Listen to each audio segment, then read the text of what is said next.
Hello friends, world geography की ये तीसरी वीडियो है और इस तीसरी वीडियो में आज हम डिस्कस करने वाले हैं नॉर्थ अमेरिका यानी कि उत्तरी अमेरिका।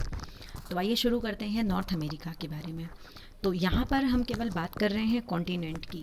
हम यहाँ पर अभी आपको फिजिकल ज्योग्राफी नहीं पढ़ा रहे हैं, हम यहाँ पर केवल बाउंड्रीज देख रहे हैं और कंट्रीज़ देख रहे हैं।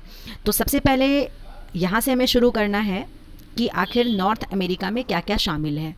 तो आपके सामने ये एक मैप बना हुआ है, ये पूरा मैप नॉर्थ अमेरिका का है। अगर आप इस वीडियो को देख रहे हैं तो अगर आपके पास एटलस है तो आप एटलस लेके बैठेंगे तो आपको ज़्यादा समझ में आएगा। तो यहाँ आप देखिए कि ये अगर पूरे हम वर्ल्ड के मैप को ले रहे हैं तो मैंने आपको इसकी लोकेशन बताया था पहले ही कि ये वाला जो पार्ट है इसको नाम दिया जाता है नॉर्थ अमेरिका का। तो ये जो नॉर्थ अमेरिका है इसमें आप देखिए, इसको थोड़ा सा अगर हम जूम कर रहे हैं तो यहाँ पर देखिए कि एक पार्ट यहाँ पे आपको दिख रहा है अलास्का वाला, और इसी अलास्का पर कब्जा है पूरा अमेरिका का यानी कि यूएस का, ये वाला जो पार्ट है। दूसरा पार्ट जो आपको दिख रहा है ये वाला पूरा कनाडा वाला, ये भी भाग किस में आता है, नॉर्थ अमेरिका में आता है। और तीसरा भाग जो ये वाला है यूनाइटेड स्टेट, ये भी किसका भाग आता है, ये भी भाग आ जाता है किसमें, नॉर्थ अमेरिका में।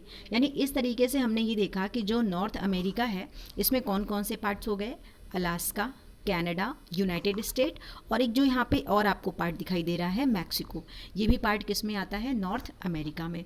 तो इतनी सारी चीज़ें आती हैं नॉर्थ अमेरिका में। और नॉर्थ अमेरिका के जस्ट नीचे है साउथ अमेरिका यानी कि दक्षिणी अमेरिका, और इन दोनों के बीच में एक नहर है जिसका नाम है पनामा नहर। यानी कि नॉर्थ अमेरिका और साउथ अमेरिका जिससे जुड़े हुए हैं उसको नाम दिया जाता है पनामा नहर। अगर आप मैप में देखेंगे तो यहाँ पर आप देखिए ये वाला जो पार्ट है ये पूरी बनी हुई है पनामा नहर। तो उत्तरी अमेरिका दक्षिणी अमेरिका जो जुड़ती है वो जुड़ती है पनामा नहर से। हालांकि पनामा एक शहर भी है और पनामा एक नहर भी है। तो अब देखेंगे इसकी बाउंड्रीज़ क्या हैं। आप लोगों के पास भी एटलस होगा, आप उस एटलस को लेकर के बैठें और यहाँ पे कुछ इंपॉर्टेंट फैक्ट्स भी हम आपको बताएंगे, और इसके बाद में एक एक वीडियो में हम आपको एक एक पूरा कॉन्टिनेंट जिसमें हम उसकी जो फिज़िकल ज्योग्राफी है वो सारी चीज़ें बताएंगे। तो आप देखिए नॉर्थ अमेरिका के उत्तर में, तो उत्तर में आपको क्या दिखाई दे रहा है, आर्कटिक ओशन दिखाई दे रहा है ना। तो जो ये आर्कटिक ओशन है ये इसके नॉर्थ में है। इसके अलावा आपको एक और सी दिखाई दे रहा है ना, यहाँ पर देखिए लिखा है बीफोर्ट सी। तो जो बीफोर्ट सी है वो भी इसके कहाँ पर है, उत्तर में है। तो उत्तर में हमने दो चीज़ें देखी, एक ओशन देखा और दूसरा सी देखा।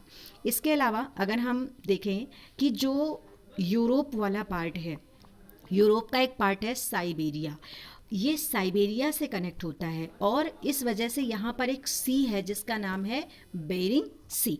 तो जो बेरिंग सी है इसके द्वारा जो अमेरिका है वो कनेक्ट किससे होता है, साइबेरिया वाले भाग से, यानी साइबेरिया भाग से कनेक्ट होता है बेरिंग सी। अगर इस पूरे मैप को आप देखें जिस तरीके से, अगर आप इसको ग्लोब पे देखेंगे तो जो ये वाला पार्ट है और जो ये वाला पार्ट है ये आपस में जुड़ जाएंगे। तो ये वाला पार्ट जुड़ेगा इससे, तो जब ये कनेक्ट हो जाएंगे आपस में तो यहाँ पर जो सी होगा वो एक सी हो जाएगा जिसका नाम होगा बेरिंग सी। और अगर हम ओशन की बात करें यानी महासागर की बात करें तो महासागर जो ये वाला हो जाएगा ये हो जाएगा नॉर्थ पैसिफिक ओशन यानी कि उत्तरी प्रशांत महासागर। चलिए अब देखते हैं इसकी बाउंड्रीज कि यहाँ पर और कौन कौन सी चीज़ें हैं। तो देखिए जो अलास्का वाला भाग है इस पर कब्जा है यूएस का, ये यूएस है, अलास्का के ऊपर इसका कब्जा है, अलास्का के ऊपर यूएस का कब्जा है। यहाँ पर देखिए सबसे पहले आपको एक सी दिखाई दे रहा होगा जिसका नाम क्या है, चुकाची सी, या इसको चुकची सी के नाम से जाना जाता है। और इसी के पड़ोस में क्या है, रशिया। अगर आपसे प्रश्न पूछा जाता है कि नॉर्थ अमेरिका एंड एशिया इनको कनेक्ट करने वाली कौन कौन सी बाउंड्रीज़ हैं, तो आपने एक देखा बेरिंग सी और दूसरा आपने देखा चुकची सी। अगर हम कॉन्टिनेंट की बात करेंगे तब तो एशिया, यूरोप और नॉर्थ अमेरिका होगा। लेकिन अगर हम कंट्री वाइज देखें कि जो चुकची सी है वो किन दो देशों के बीच में है, तो एक तो हो जाएगा अलास्का और दूसरा क्या हो जाएगा, रशिया हो जाएगा। इन दोनों के बीच में है चुकची सी। इसके अलावा यहीं पर एक आइलैंड भी है जिसका नाम क्या है, वारंगल आइलैंड, और इस वारंगल आइलैंड पर कब्जा किसका है, रशिया का है। अब अगर हम और थोड़ा सा डिटेल में आएँ तो यहाँ पर कुछ आपको और डिटेल में चीज़ें मिल जाएंगी, जैसे कि अलास्का के पास में जो और चीज़ें हैं जिसमें आप देख रहे हैं सेंट लॉरेंस आइलैंड, ये वाला सेंट लॉरेंस आइलैंड है यहाँ पर। ये यहाँ के एक बहुत बड़े संत थे लॉरेंस, और उन्हीं के नाम पर ये आइलैंड पड़ा हुआ है। इसके अलावा यहाँ पर आप देखिए कुछ गल्फ़ हैं, जैसे कि एक गल्फ़ आपको दिखाई दे रही होगी जिसका नाम है गल्फ़ ऑफ अलास्का।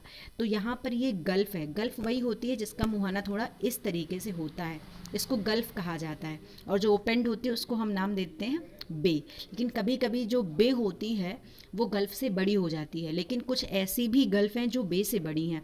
तो ये जो पूरा पार्ट आपको दिखाई दे रहा है नॉर्थ पैसिफिक ओशन में, इसका नाम है गल्फ़ ऑफ अलास्का। और इसके बाद अगर और थोड़ा सा हम नीचे आते हैं तो यहाँ आपको कई सारी गल्फ़ दिखाई देंगी। जैसे एक आपको यहाँ पर और दिखाई दे रही है गल्फ़ ऑफ मैक्सिको, दुनिया की सबसे बड़ी जो गल्फ़ ऑफ मैक्सिको, अगर दुनिया में सबसे बड़ी गल्फ़ की बात करें तो दुनिया की सबसे बड़ी जो गल्फ़ है that is the gulf of Mexico. जबकि दुनिया की जो सबसे बड़ी बे है वो बे ऑफ बंगाल है। तो गल्फ़ ऑफ मैक्सिको भी कहाँ है? अमेरिका में, वो भी नॉर्थ अमेरिका में है। तो ये तो यहाँ पर इंपॉर्टेंट पॉइंट्स हमने देख लिए। इसके अलावा नॉर्थ अमेरिका के इस साइड में आप देख सकते हैं, यानी कि पूर्व वाले भाग में एक और यहाँ पर बे है जिसका नाम क्या है? हडसन की खाड़ी। तो ये देखिए हडसन की खाड़ी है, जैसे अपने यहाँ बे ऑफ बंगाल है ऐसे यहाँ पर हडसन की खाड़ी है। और साथ ही साथ में आपको एक और सी यहाँ पर दिखाई दे रहा होगा जिसका नाम क्या है? लेब्राडोर सी। तो आपसे ये भी प्रश्न पूछा जाता है कि कौन सा सी है यहाँ पर, तो अमेरिका के नॉर्थ में पड़ता है लेब्राडोर सी। इसके बाद में ये वाला जो पूरा पार्ट आपको दिखाई दे रहा है ग्रीनलैंड वाला, ये वाला पूरा पार्ट, तो जो ये ग्रीनलैंड है इस पर कब्जा है डेनमार्क का। जो डेनमार्क एक कंट्री है उसने कब्जा कर रखा है ग्रीनलैंड पर। दुनिया का बहुत बड़ा आइलैंड है। और जो ग्रीनलैंड है ये नॉर्थ अमेरिका से, जो नॉर्थ अमेरिका कॉन्टिनेंट है इससे जिससे अलग होता है उसका नाम क्या है? Davis Strait. तो कई बार प्रश्न पूछा जाता है कि डेविस जल संधि या डेविस स्ट्रेट जो है वो किन दो पॉइंट्स के बीच में है? तो एक पॉइंट आपको ध्यान रखना है ग्रीनलैंड, और दूसरा पॉइंट आपको रखना है, नाम याद रखना है, नॉर्थ अमेरिका, इनके बीच में है। साथ ही साथ में यहाँ बीच में एक आपको बे भी दिखाई दे रही है, और इस बे का नाम क्या है? बैफिन बे। तो ये इंपॉर्टेंट हो जाती है बैफिन बे। तो ये हमने देखा यहाँ पर बेसिकली जो इंपॉर्टेंट चीज़ें थी। अब इसके बाद में कुछ चीज़ें और आप देख लीजिएगा, जैसे नॉर्थ अमेरिका और साउथ अमेरिका के बीच में एक सी भी है जिसका नाम क्या है? Caribbean sea. तो साउथ अमेरिका और नॉर्थ अमेरिका के बीच में एक सी हो गया जिसका नाम है कैरेबियन सी। तो इस तरीके से आपने ये देखा कि जो नॉर्थ अमेरिका है यहाँ पर कौन कौन सी चीज़ें हो गई। अब हम आपको कुछ इंटरेस्टिंग फैक्ट्स यहाँ पर बता दें, जैसे कि एक देश आप देख रहे हैं यहाँ पर मैक्सिको, ये जो पॉइंट आप देख रहे हो मैक्सिको वाला, तो ये एक यहाँ का एक बहुत बड़ा प्रांत है, राज्य है, देश है जिसका नाम क्या है? मैक्सिको। और यहीं पर है सेंट वैली को सिलिकॉन, जो हम लोग कहते हैं ना सिलिकॉन वैली, जैसे हम कहते हैं अपने यहाँ बेंगलुरु में है सिलिकॉन वैली। तो दुनिया का जो सबसे बड़ा आईटी सेक्टर का हब है वो मैक्सिको में ही है, मैक्सिको सिटी में, और उसे नाम दिया जाता है सिलिकॉन वैली का। अब जब हम लोग बात करते हैं यूएसए की, जैसे हम कई बार आप लोगों ने सुना होगा डोनाल्ड ट्रंप के बारे में, तो जो डोनाल्ड ट्रंप जो जहाँ के राष्ट्रपति हैं वो पूरे अमेरिका के नहीं हैं, बल्कि जो ये वाला पार्ट है इसके हैं। और यहाँ पे 50 छोटे छोटे राज्य हैं और ये मिल करके बनाते हैं पूरा यूएस, यूनाइटेड स्टेट्स। और ये वाला जो पार्ट आप देख रहे हैं यहाँ पर, ये वाला पूरा पार्ट, यहाँ पर 5 लेक्स हैं। कई बार प्रश्न पूछा जाता है इन लेक्स के बारे में, तो जब हम आपको पूरा नॉर्थ अमेरिका पढ़ाएंगे तो डिटेल में बताएंगे इन लेक्स के बारे में। तो 5 यहाँ पर बड़ी बड़ी लेक्स होती हैं, और यही कारण है कि जो नॉर्थ अमेरिका है वो कभी कभी झीलों का महाद्वीप भी कहलाता है। हालांकि जो झीलों का देश है वो तो फिनलैंड है, लेकिन यहाँ पर बहुत सारी झील हैं, जैसे कि आप देख सकते हैं लेक सुपीरियर है, मिशिगन है, लेक यूरन है, इरी है और ओंटेरियो है। तो ये कई बार प्रश्न पूछा जाता है इसके बारे में। इसके अलावा कनाडा वाला पार्ट आप देखिए, कई बार प्रश्न पूछा जाता है कि नॉर्थ अमेरिका का जो सबसे बड़ा देश है वो कौन सा है, तो सबसे बड़ा देश आप देख रहे हैं कनाडा है। तो ये कनाडा यहाँ पर सबसे बड़ा देश है, और कनाडा के ही पूरब में क्या है? हडसन बे, हडसन की खाड़ी। तो यहाँ पर ये सारे फैक्ट्स हो जाते हैं इम्पॉर्टेंट। इसके अलावा अगर हम आपको कुछ और इम्पॉर्टेंट फैक्ट्स बता दें अमेरिका के बारे में, जैसे कई बार प्रश्न पूछा जाता है कि अमेरिका की खोज कब हुई थी, तो अमेरिका की खोज हुई थी 1492 1492 में, ध्यान रखेंगे, अमेरिका की खोज हुई थी 1492 में। और एक व्यक्ति था जिसका नाम था कोलंबस, क्रिस्टोफर कोलंबस, जो कि रहने वाला था स्पेन का। तो क्रिस्टोफर कोलंबस आया था भारत खोजने, लेकिन गलती से उसने अमेरिका खोज दिया था। तो क्रिस्टोफर कोलंबस ने अमेरिका की खोज की थी 1492 में और इसे नाम दिया था नई दुनिया, न्यू वर्ल्ड। और आगे चलकर इटली का एक व्यक्ति जिसका नाम होता है अमेरिगो वेस्पुस्सी, उस व्यक्ति ने इसका नामकरण कर दिया। अमेरिगो वेस्पुस्सी जो था, सॉरी, जो अमेरिगो वेस्पुस्सी था, ये जो व्यक्ति था, इसके नाम पर अमेरिका का नाम अमेरिका पड़ गया था। और आगे चल कर के जो इसका भाग साउथ वाला था उसका अलग नाम दे दिया गया, जिसको कहा गया दक्षिणी अमेरिका। तो यहाँ पर ये सारे इम्पोर्टेंट पॉइंट्स थे नॉर्थ अमेरिका से रिलेटेड। अब एक बार आप फिर से रिवीजन करिए। प्रश्न आपसे अगर पूछ लिया जाए कि जो नॉर्थ अमेरिका महाद्वीप है, इसमें कौन कौन से देश शामिल हैं या किन किन क्षेत्रों से मिलकर के बनता है नॉर्थ अमेरिका, तो अगर हम ये मान लें कि ये है नॉर्थ अमेरिका, सपोज करें कि ये है नॉर्थ अमेरिका, ये बीच में हमने ले लिया, मान लो ये हो जाता है नॉर्थ अमेरिका। तो नॉर्थ अमेरिका में जो शामिल करेंगे वो शामिल करेंगे कनाडा को, ध्यान रखेंगे। इसके अलावा इसमें शामिल किया जाता है यूएसए को, इसके अलावा इसमें शामिल किया जाता है मैक्सिको को, इसके अलावा इसमें शामिल किया जाता है वेस्ट इंडीज जो भी एक द्वीप समूह है, और साथ ही साथ में सेंट्रल अमेरिका यानी कि केंद्रीय अमेरिका, जो ये वाला भाग यहाँ पर आप देख रहे हैं। तो इतनी सारी चीज़ों को, इतने सारे देशों को शामिल किया जाता है नॉर्थ अमेरिका में। तो ये तो सारी चीज़ें हो गई नॉर्थ अमेरिका से रिलेटेड। अब हम बात करेंगे एक और कॉन्टिनेंट जिसका नाम है यूरोप महाद्वीप। तो यूरोप के बारे में बता दें आपको कि जो यूरोप है ये बहुत पहले कहलाता था यूरेशिया, यानी यूरोप ना हो करके था यूरेशिया। लेकिन आगे चलकर जब टर्शरी एज चल रहा था और उस टर्शरी एज में कुछ टेक्टोनिक चेंजेस हुए, यानी कि जो पृथ्वी के अंदर की प्लेट्स थीं वो आपस में टकराईं, और टकराने के बाद जो यूरेशिया था वो दो भागों में बट गया। एक पार्ट हो गया यूरोप, जो आप ये वाला पार्ट देख रहे हैं, और जो बाकी का बचा हुआ पार्ट था वो हो गया एशिया। और कई सारी फिज़िकल बाउंड्रीज़ थी जो यूरोप और एशिया के बीच में बन गई, जैसे कि एक यूराल पर्वत ही आपने सुना होगा। तो इस तरीके से यूरोप और एशिया दो अलग अलग देश हो गए। यूरोप में बहुत सारे द्वीप हैं और बहुत सारे द्वीप बहुत बड़े हैं जिन्हें हम महाद्वीप की भी संज्ञा दे देते हैं कभी कभी। तो कभी कभी कह दिया जाता है कि जो यूरोप महाद्वीप है ये द्वीपों का द्वीप है या द्वीपों का महाद्वीप, इसको संज्ञा दे दी जाती है। तो यूरोप बड़ा क्रिटिकल हो जाता है क्योंकि यूरोप में कभी कभी बड़ा कन्फ्यूज़न आ जाता है कि बाल्कन स्टेट कौन सा है, साइबेरियन स्टेट कौन कौन से हैं, या कभी कभी आपके दिमाग में आता है कि यार ये ग्रेट ब्रिटेन क्या होता है या ये यूनाइटेड किंगडम क्या है, ग्रेट ब्रिटेन क्या है, यूनाइटेड किंगडम में क्या डिफरेंस है। और यूरोप का भी एक लेटेस्ट नया देश भी बना है 2015 में, लिबरलैंड। तो ऐसे बहुत सारे कन्फ्यूज़न आपके सामने आते होंगे। तो आज के वीडियो में हम आपको यूरोप के बारे में डिटेल में बता रहे हैं कि आखिर ये यूरोप में कौन कौन सी चीज़ें हैं। तो सबसे पहले तो आप इस मैप को ध्यान से देखो कि यहाँ पर कौन कौन सी चीज़ें हैं और कहाँ कहाँ तक इसकी सीमा है। तो यहाँ से हम शुरू कर रहे हैं। आप ये वाला पॉइंट देखिए, ये वाला जो आपको दिखाई दे रहा है ना, तो ये जो पॉइंट है इसका नाम है रेक्सावी आइलैंड, यानी ये एक द्वीप समूह है। पूरी दुनिया की अगर कोई सबसे उत्तरी राजधानी है, नदर्न कैपिटल है, तो यही है। विश्व की उत्तरतम राजधानी है जिसका नाम है रेज़वाविक आइलैंड। ये दुनिया की सबसे ज़्यादा क्या हो जाएगी, नदर्न कैपिटल हो जाएगी। और इसकी जो कैपिटल है, नदर्न कंट्री भी होगा और नदर्न कैपिटल भी होगी। कैपिटल का नाम है इसकी एक्यूरेरिवायरी, ये इसकी कैपिटल का नाम है। और आपको एक चीज़ और ध्यान रखनी है कि दुनिया की जो सबसे सदर्न कैपिटल है दैट इज़ वेलिंगटन, और वेलिंगटन कैपिटल कहाँ की है, न्यूजीलैंड की। तो दुनिया की सबसे उत्तरी राजधानी, दुनिया की सबसे दक्षिणी राजधानी भी आपको ध्यान रखनी है। तो यहाँ से यूरोप शुरू हो रहा है, देखा ना आपने कि कितनी दूर से ये यूरोप शुरू हो रहा है। तो ये यूरोप यहाँ से स्टार्ट हुआ। अब यहाँ से होते हुए यूरोप का ये पूरा पार्ट जो आप देख रहे हैं, ये पूरी बाउंड्री हम बना दे रहे हैं यूरोप की। आप देखिए कि यूरोप कहाँ से कहाँ तक है, ये पूरा हम यूरोप बना दे रहे हैं।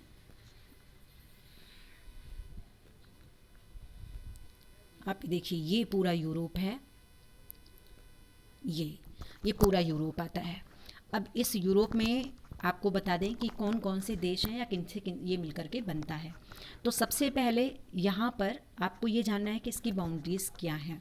तो यूरोप के आप सबसे पहले नॉर्थ में देखिएगा, तो इसके नॉर्थ में आपको दिखाई दे रहा है आर्कटिक ओशन, ग्रीनलैंड सी, नॉर्वेन सी, बेरेंट्स सी, इतनी चीज़ें आपको दिखाई दे रही हैं इसके उत्तर में। अब आइए इसके पश्चिम में, तो आप इसके पश्चिम में देखिएगा, आपको यहाँ नॉर्थ लिखा हुआ है, नॉर्थ सी, क्योंकि ये कुछ देश के नॉर्थ में, तो नॉर्थ में इसमें भी आ जाएगा ये।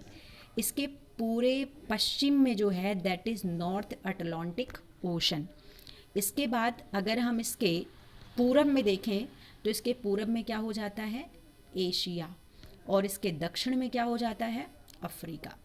अफ्रीका से कनेक्ट है ये, अफ्रीका से कनेक्ट होता है ये एक देश से, जिस देश का नाम है स्पेन। कई बार प्रश्न पूछा गया है कि यूरोप अफ्रीका से किस देश से कनेक्ट होता है, तो आप देखिए ये देश कौन सा है, स्पेन, जिसकी कैपिटल क्या है, मैड्रिड।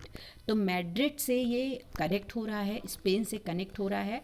और अफ्रीका का जो देश है जिसका नाम है मोरक्को, इसके बारे में मैंने आपको कल बताया था कि इब्न बतूता मोरक्को का था और यह आया था मोहम्मद बिन तुगलक के समय में।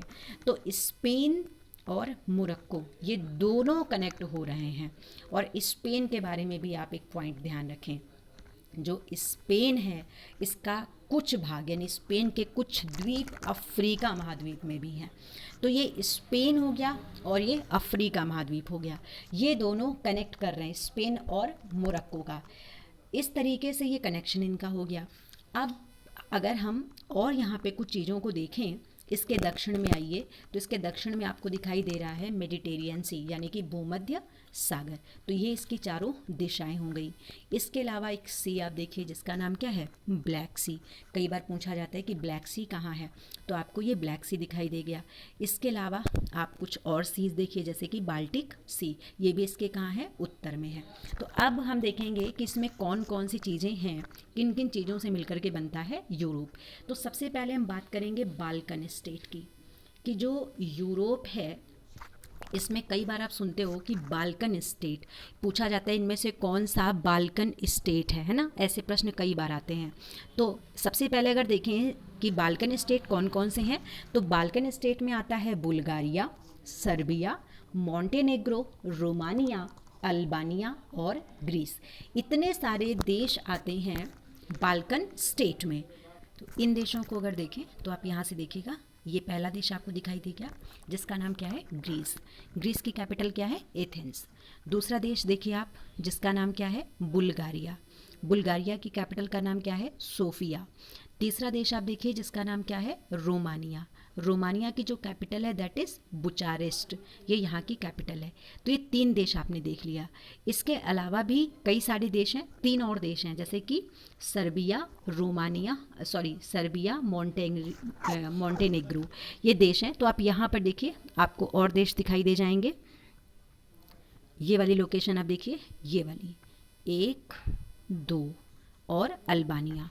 तो ये टोटल यहाँ पर 6 देश हो गए और इन 6 देशों को मिलाकर के नाम दिया जाता है कि ये सारे के सारे बाल्कन स्टेट हैं। यानी अगर इसको हम मैप में देखें, नॉर्मली अगर हम इसको मैप इसका ड्रॉ कर दें तो कुछ इस तरीके से इसका मैप ड्रॉ हो जाएगा।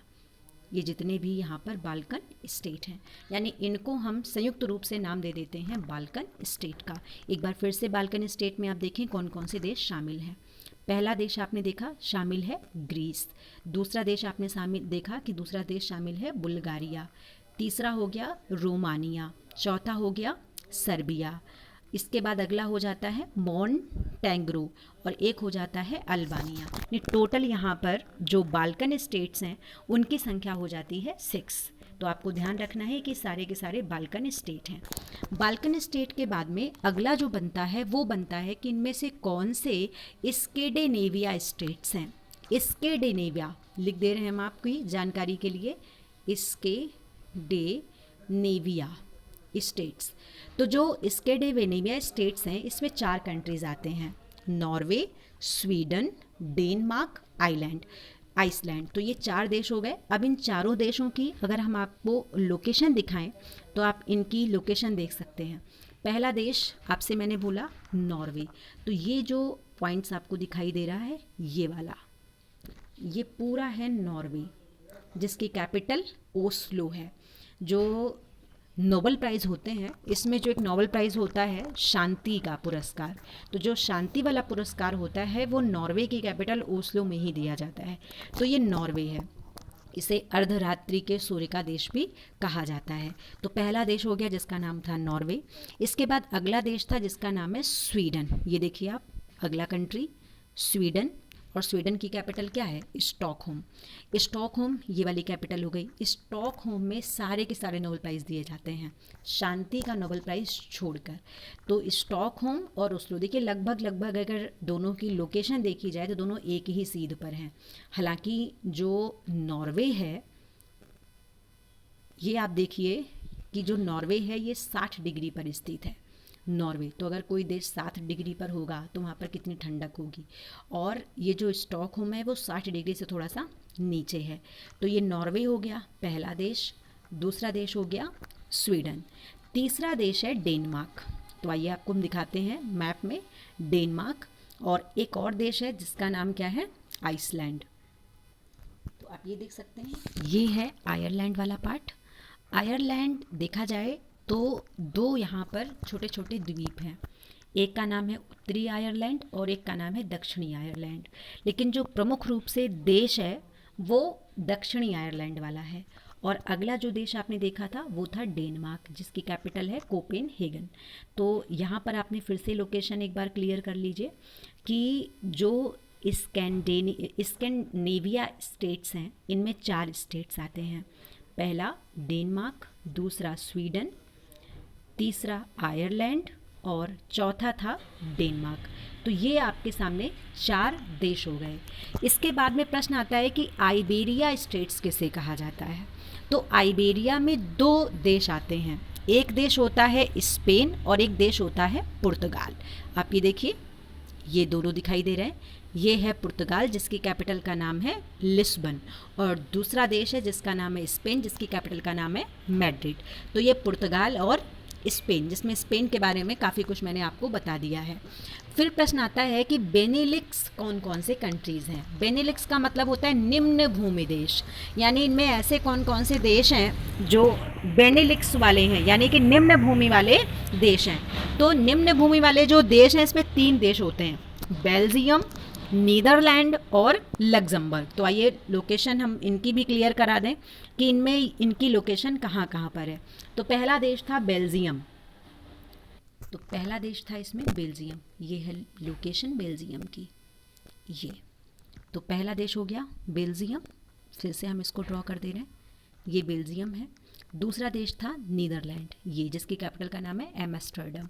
और एक और देश था जिसका नाम है लग्जमबर्ग। तो ये जो देश आप देख रहे हैं ये वाला छोटा सा, इसका नाम है लग्जमबर्ग। तो इन तीनों को सम्मिलित रूप से नाम क्या दे दिया जाता है? बेनिलक्स कंट्रीज, यानी कि निम्न भूमि देश। इसके बाद जो अगला है वो बड़ा कंफ्यूज करता है तो बहुत इजी लेकिन कंफ्यूज बहुत करता है। एक बात आपसे पूछी जाती है कि ग्रेट ब्रिटेन क्या है, और एक आपसे पूछा जाता है कि यूके क्या है। तो दोनों में कंफ्यूज मत होइएगा। ग्रेट ब्रिटेन अलग है और यूनाइटेड किंगडम अलग है। अगर हम बात करें ग्रेट ब्रिटेन की, तो ग्रेट ब्रिटेन में 3 देश शामिल होते हैं, स्कॉटलैंड, वेल्स और इंग्लैंड। तो आप ध्यान रखेंगे ग्रेट ब्रिटेन में हम केवल 3 देश हैं, स्कॉटलैंड, वेल्स और इंग्लैंड। जबकि यूके में केवल 2 देश आते हैं, एक आता है ग्रेट ब्रिटेन और एक आता है आयरलैंड। यानी कि अगर हम पूरा ग्रेट ब्रिटेन ले लें, स्कॉटलैंड ले लें, वेल्स ले लें, इंग्लैंड ले लें, और अगर हमने उसमें उत्तरी आयरलैंड को भी शामिल कर दिया तो वो क्या बन जाता है? यूके बन जाता है, यानी कि यूनाइटेड किंगडम बन जाता है। चलो अब हम आपको लोकेशन से बताएं कि कौन कौन से देश हैं जिनसे ये मिलकर के बनेगा। तो सबसे पहले हम बात करते हैं ग्रेट ब्रिटेन की। तो ग्रेट ब्रिटेन में स्कॉटलैंड, वेल्स और इंग्लैंड। तो मैप में आप देखिए, यहाँ पर आपको दिख रहा है, आप अपने मैप में देखिए, ये आपको दिखाई दे रहा है यूनाइटेड किंगडम, यूके बड़ा सा दिखाई दे रहा है। और हम बात यहाँ पर करने जा रहे थे ग्रेट ब्रिटेन की।